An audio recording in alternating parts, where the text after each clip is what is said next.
Okay, everyone, this is Walt Kasmir back to you with uh, a very insightful guest. He came to us once before. He did an outstanding episode about how he endured the loss of his mom.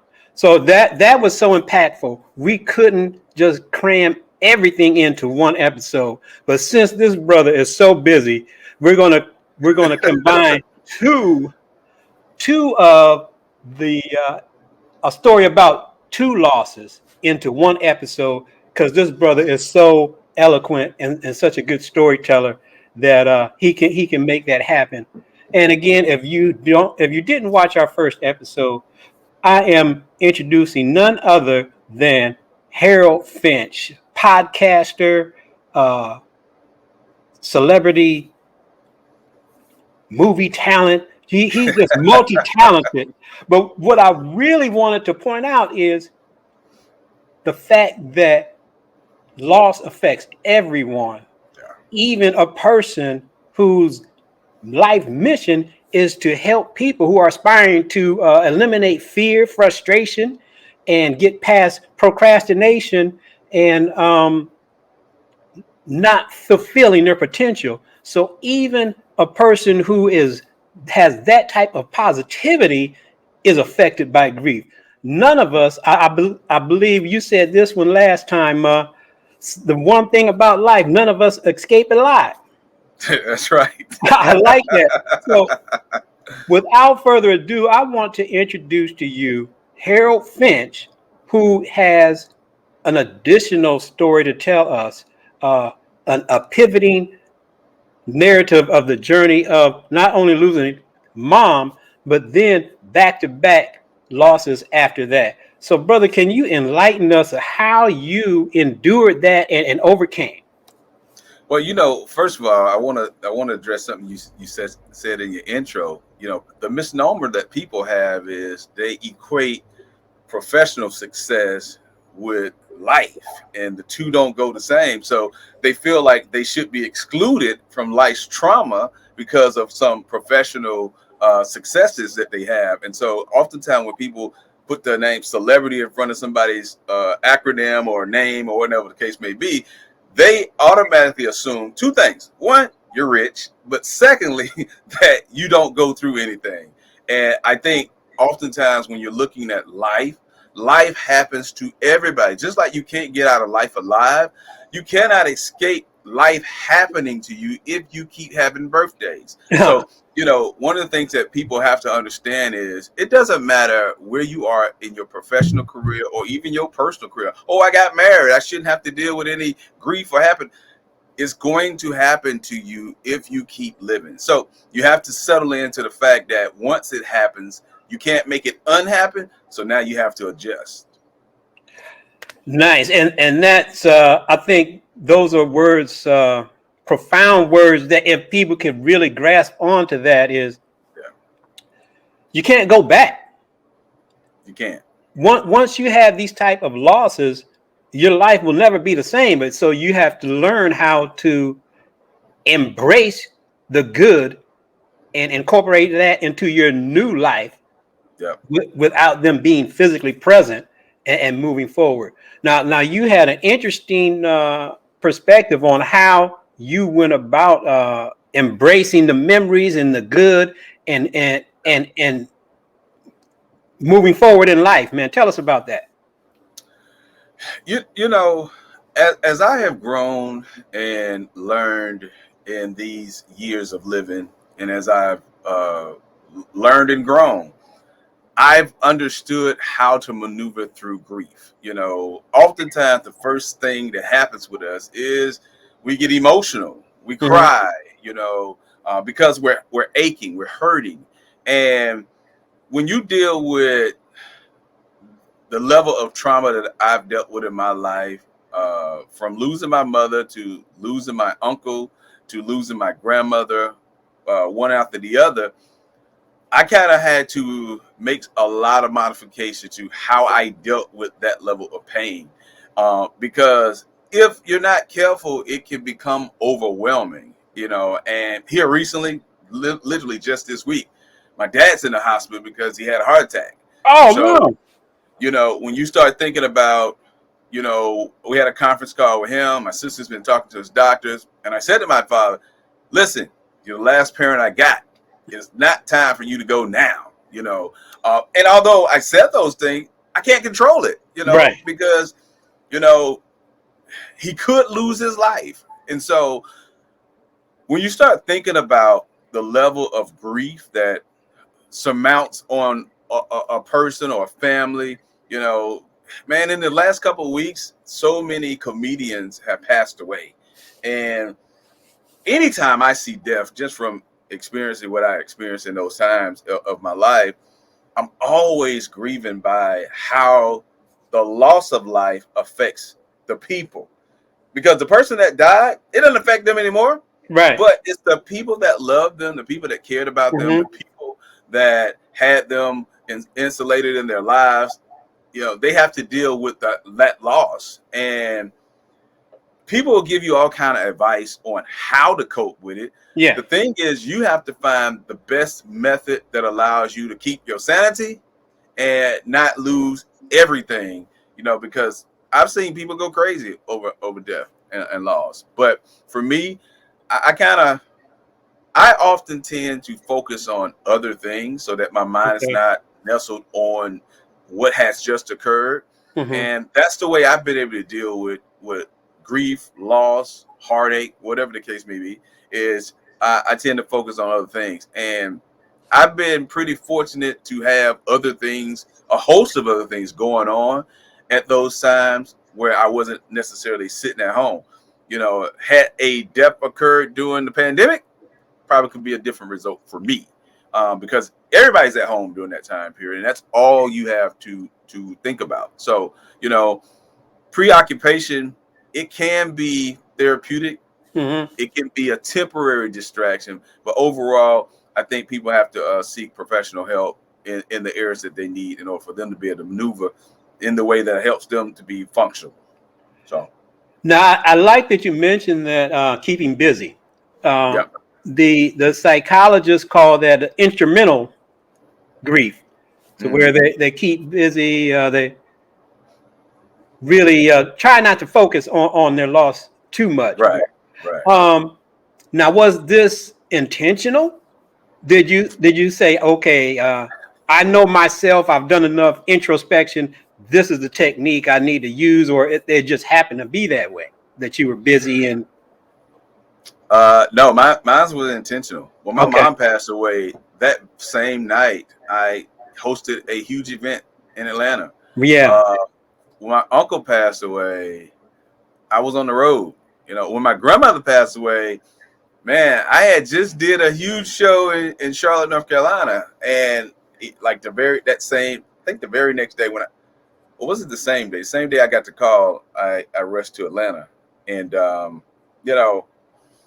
I've always been intentional in occupying my time because I know how I function.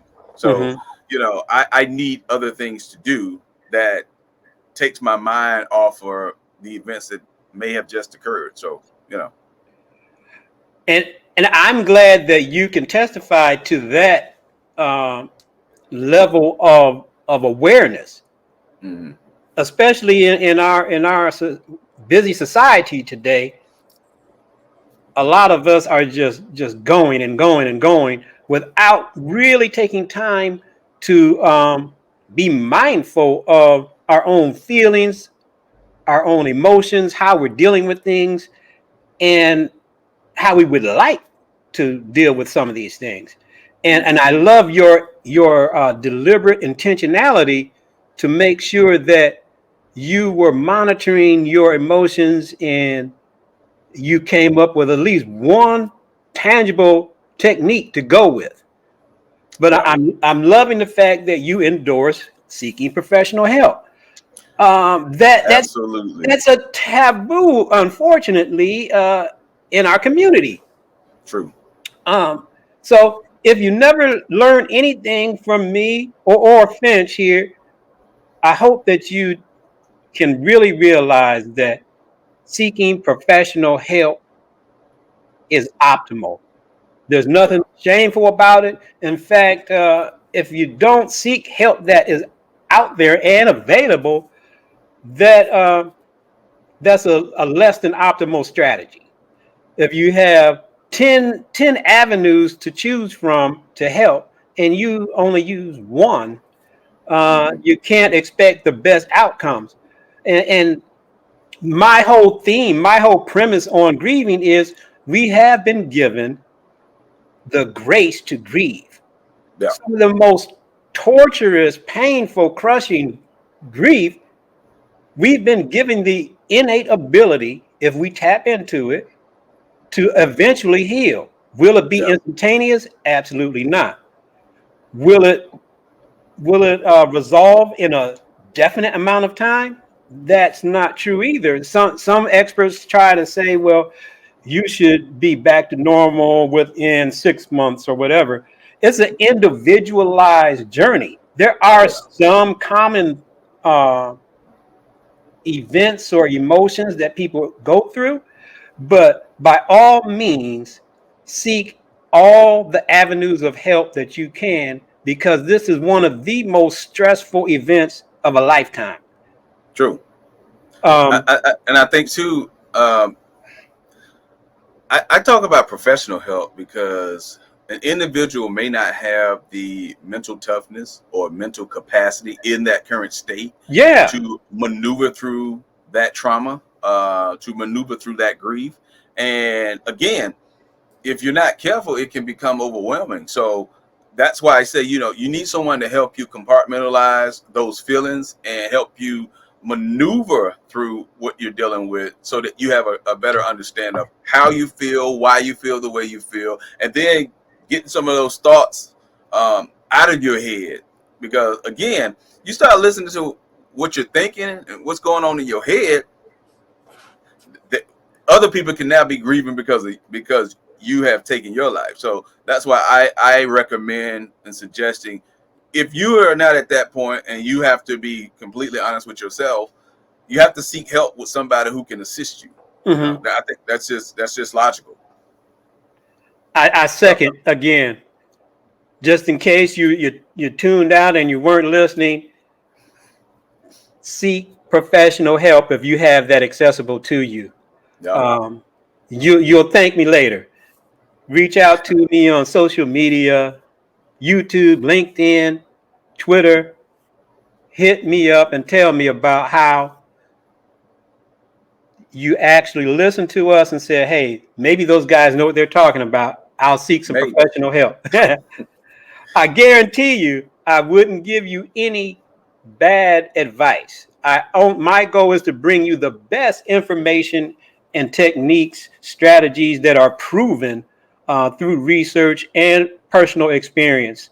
I don't know if I mentioned before, but I was a hospice nurse. I'm a retired nurse. I've been in healthcare over 30 years. So I've had a chance to see loss and grief, and I've seen it go as well as it can, and then I've seen it go very poorly.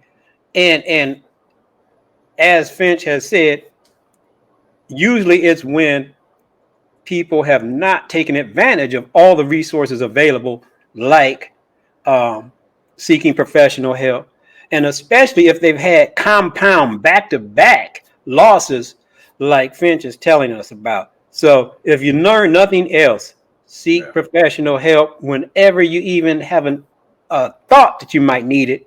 If you think that you might need it, you need it. So don't have any head baggage about that. Go seek professional help by all at any means necessary, Yeah. At all costs. at all costs. Yeah. And you'll feel better about it later because, as I said, and I mean, it's commendable. You've been, I didn't realize you've been in this thing 30 years, man. Cry. You've seen Yeah. so much, I'm sure, right? Like, a wide variety of people, situations, and circumstances. Seeking somebody who has the tools to assist you and to help you. It's almost like you needing to go somewhere, you don't have directions, or you don't know how to get there, and you fail, or you refuse to use the GPS. Professional counseling therapy is your GPS. It's your emotional GPS, your mental GPS. It helps you get to where you need to go, because you want to come out of that state of grief. Because some people, grief causes depression, and they are stuck in one place, and they can't seem to move past the events that got them there. And that's why I say you have to use a professional GPS, as in a counselor or therapist. Oh, definitely. Because for most people, the most crushing grief is their first encounter with grief and death Right. and loss. And unfortunately, our society is not having dialogue like this. Or we are having it, but people are not embracing it. But if you at least reflect on some of these things before you have to deal with it, you'll at least have a little primer of what type of emotional danger you can get yourself into by being isolated. Mm-hmm. Isolation for most emotional issues is one of the most detrimental things we can do, and not even realize it. And Right. you mentioned about how a lot of people, since we don't really have educational dialogue, they don't know what to say. That's true. So they just say something, hoping that it make you feel better. Yeah. And a lot of times it's the wrong thing. And Most times it's the wrong thing. it's the wrong thing, because they have good intentions, but Yeah. they haven't educated themselves on programs like this, or Yeah. books like My Grace for Grieving, or the training that I offer to help people navigate through this, to help adult Mm-hmm. caregivers navigate through the stress of that. There's help out there, but we have to be interested in self-development True. just as much as we're interested in entertainment. True. And so I say that to people who may have to support someone who is grieving, or the people who are actually bereaved themselves. So if you happen to be the bereaved and people say something off the wall, just know that they had good intentions, just maybe not the best training. But if you are alive, you have time left. So think about things that are important, like, what are my feelings about death? Am I afraid to even talk about this? Do I think that I'm just going to leave and my family and friends won't be affected? Well, I guarantee you they will be affected. Right. So some people go as far as being proactive enough to plan a legacy. They may not have a $1 million estate to leave, but they maybe leave life reviews. They may leave advice. They may leave video Yeah. testimonials on things that they meant to say that they never got around to. The, having a intentional mindset of, yes, I love being here on this earth, but one day I will have to leave, and how will my loved ones be affected by that, and what can I do now to help ease their pain? Can I get my affairs in order and not leave them with a bunch of bills? Can I do advanced planning so family members won't be at each other because one wants one plan of service and one wants another care? I just had a friend of mine retain my services to do some care management research for him. He is in a common scenario where he's a long distance caregiver. He's here on the East Coast. His father is on the West Coast, but he's the power of attorney. And so he has had a down grade in his health, and so he was at assisted living. Well, some of the family members who aren't helping had all these opinions about where he should go, and he shouldn't be there, and he would be happier at home, and this and that. So, as the level-headed guy that he is, he retained me to do the research and do a cost of care analysis of the quality of care he's receiving now versus in-home care. Right. But and I was happy to do it, and actually it went quite well. And but he had the wherewithal to know that he was in over his head emotionally, and so he sought help. And so you don't have to have all the answers. You just have to know that you don't have the answers and try to find help from whomever you can. Yeah. There's usually someone in your community, whether it be in a church setting, a community resource setting, and definitely you can reach out to me. I mean, that's the whole purpose of this, is to help people get in contact with the proper resources, no matter where you are. Yeah. I can help you on the West Coast. With this technology we have, I mean, you might as well be in my backyard. And there's thousands of other people out there helping. But find someone that you trust who has the same type of mindset and worldviews that you do. Because you don't want someone giving you advice and you're looking at them sideways like, nah, I don't really think that's going to fly. Or you have to find someone that you vibe with and get some help. We can't stress that point enough. So Finch, you gave us a little bit about how you lost mom, then back-to-back losses. I mean, how did you navigate that, man? Did you just keep yourself busy, or was there a time where you actually just was still and dealt with the emotions and got through them? I think I was in denial because my uncle passed away not even 9 months after my mother. Oh. And I didn't really take that in, like it was one of those things where I knew it happened. I went to the funeral, but I don't think I accepted it. And so I didn't even start grieving at all. And then my grandmother passed away, I think 11 months after my uncle. And that's when everything, I think, came crashing down for me. It was mom, uncle, now grandmother, all of that grief balled up into one. So the question was like, how did you get through it? Man, I didn't. I mean, I got through it because I'm here talking about it today. In that sense. But in that moment, I did not get through it because I was a emotional wreck. Mainly because this is something that I just revealed to my aunt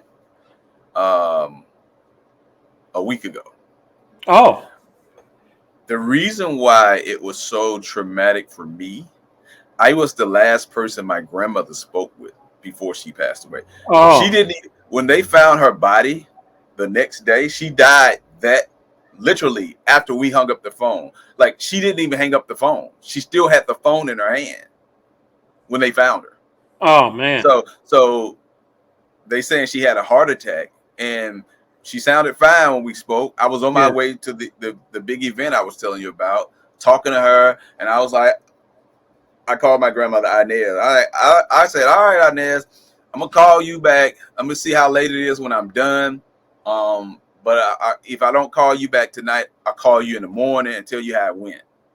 Because my grandmother was so proud, and she just wanted to know everything I was doing. I think she kind of assumed the role that my mother had initially, because me and my mother talked every day. So then, after my mother was gone, I talked to my granny every day. So that was our phone call that Saturday. And lo and behold, that Sunday afternoon, I hadn't called her yet because I got in late.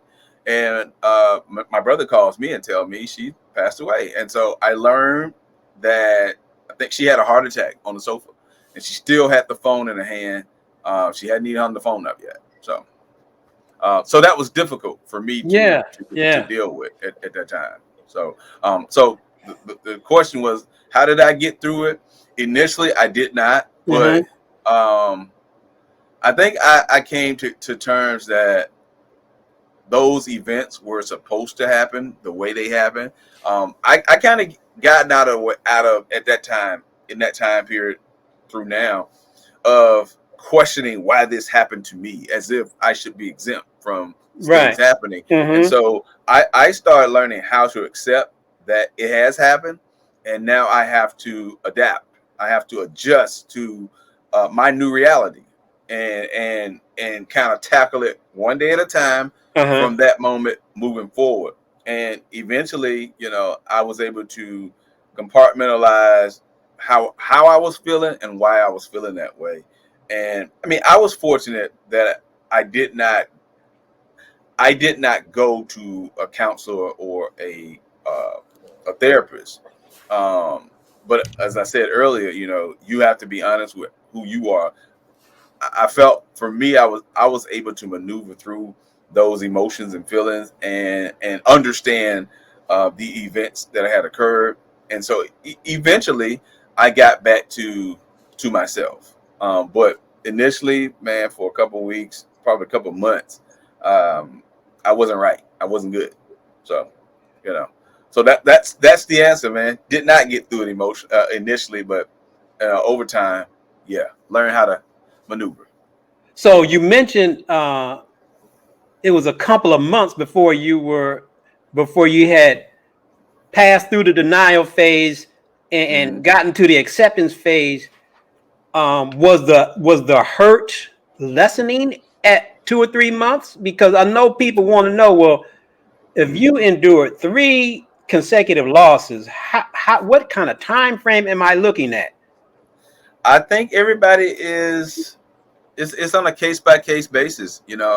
I couldn't say, oh, it's only going 3-4 months. You'll be moving back, because for you, again, depending on your emotional state, your mental toughness, and how you process loss, it could take longer for you. Me, I was like, man, I had just finished that project.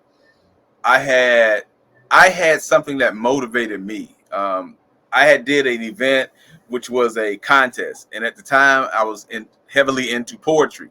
I was the only poet on the card, and it was a huge contest. The winner won a recording contract, and it was myself along with other host of performers, and I was the one that took home the first place prize, and I got a recording contract. So what assisted me was I was motivated to now complete this poetry album project to dedicate to my grandmother, my uncle, and my mother. And so, again, as I said earlier, for me, I was able to then jump straight into working on that project. So that helped me get through that grieving process, because I wasn't able to just focus on that solely. So, being busy and having something to look forward to and work towards, I felt like, hey, because I spoke to my grandmother on the way to this thing, she never got a chance to hear how it ended for me, because I was so excited to tell her the next day. But I kind of took that as, this is a way for me to maneuver, but more so be motivated to do something that I thought she would be proud of. And so I just wanted to ask that rhetorical question for people that were really just trying to just filter through everything we're saying and say, well, how long will it take before I feel better? Yeah. I was looking on Quora the other day. I'm going to start answering some questions, and that was one of the questions. When am I going to start feeling better? Yeah. And as you so eloquently said, it's individual. It's an individualized journey, but in general, if you are so grief stricken that you can't function after six or so months, Mm-hmm. then if you haven't sought some help, it's definitely time to seek some help. Yeah. You know, And let me say this. yeah, jump in there. You know what makes it difficult for most people is they're often trying to, they can't answer why. So they're often trying to figure out, why did this happen to me? Why my mother? Why my father? Why my sister? Whomever it is in the loss, and they're interrogating themselves about something that they had no control over. It was completely out of their hands. And what most people tend to do is they take on the onus of what happened to the person that they loved, and so that causes them to stay in a state where it's almost manic in a sense, because Yeah. it can become overwhelming, because in some senses they're blaming themselves. Or if I had done this, if I had been here, if I had just called her, and none of those things would have prevented the inevitable. Right. Because we as mere mortals are not in charge of life. We don't get the chance to choose who's going to live and who's going to die, when, where, how. And so unfortunately, it's self-imposed, ladies and gentlemen. And so when you're stuck in that place, you have to ask yourself what you are allowing into your ear gate, in your mind, Oh, and nice. the I like things that. that you are telling yourself over and over again. Because it's almost like a tape recorder. Things start replaying over and over and over in your head, and then you allow your mind to start racing to the point that you're now asking yourself questions that you don't have the answers for. And because you can't find the answer, you're going to stay stuck searching for an answer that may never come for you in that state. Very insightful. Now, I saw on your LinkedIn profile that you are available for coaching. Is that a strategy that you would try to execute with somebody you were coaching for any obstacle in general? Is minding yeah, their mind? yeah, absolutely. Because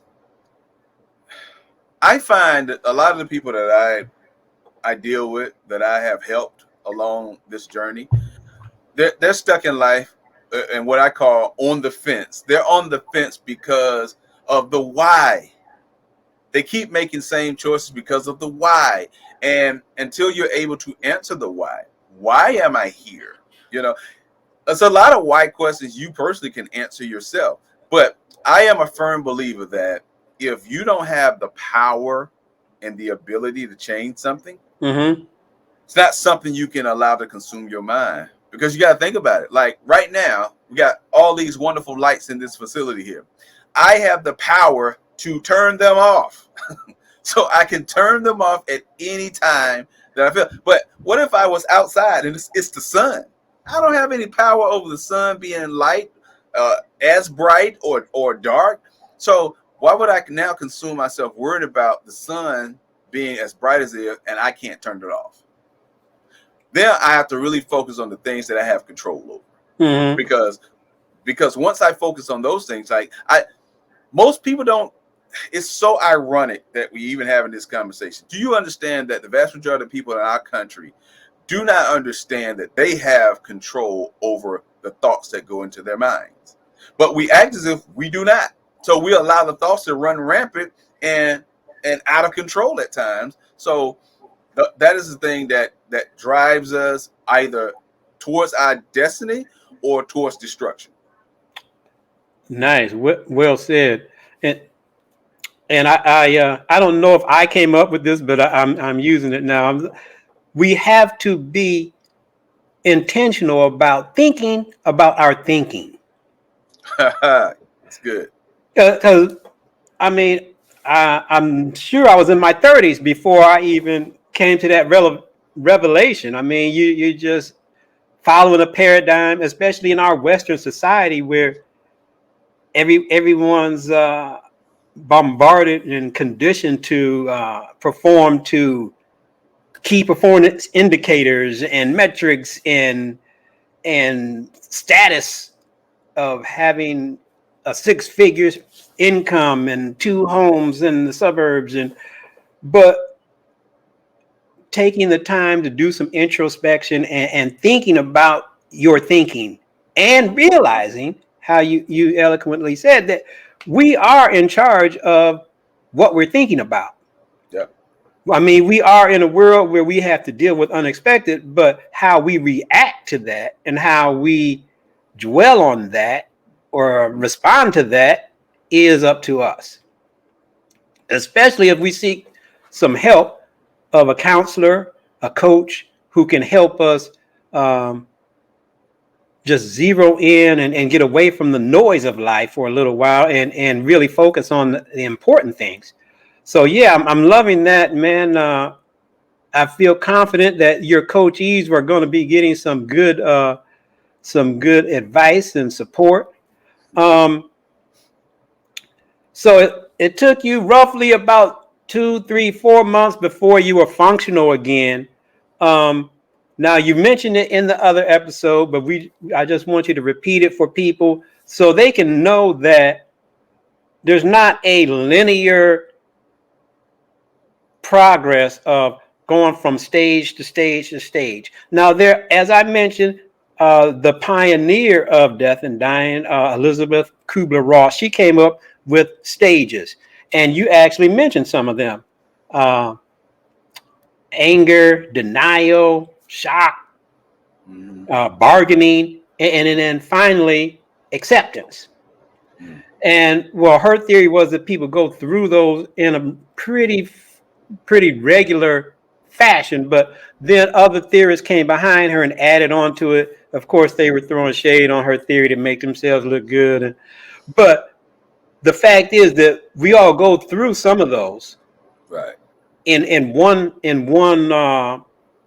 order or another, and then we go back to those. It's been a little while since I've had a personal loss, but I remember experiencing the loss of my cousin. He was a policeman in the same city where I was a fireman, and he wanted to do that so bad. And I was like, man, what's wrong with you? Who wants to be the popo? But this guy wanted to be the popo, man. So when I heard about the test, I told him, and he got hired. And he was on maybe a few years, and a freak accident. Some psycho was on the run, and he was driving through various townships, and he just happened to be going past where my cousin was in the car, and he never even got a chance. I mean, he just opened fire on him, and this young man was gone. And I know the majority of my grieving was shock and denial. Right. But then I got to the point where I was blaming myself. I was like, man, why did you help that young man become a cop? See? Yep. Now his mother's looking at you sideways. And she didn't have to be, but that, I was internalizing that. And so I'm thinking, I want to say some years. I wasn't grief counseling wasn't my thing at that time, so I wasn't journaling and taking note.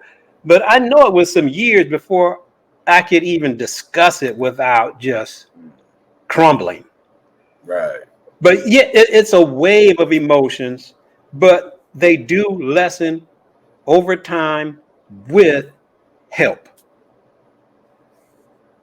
Finch, do you have any more to add to us about how you manage multiple losses back to back?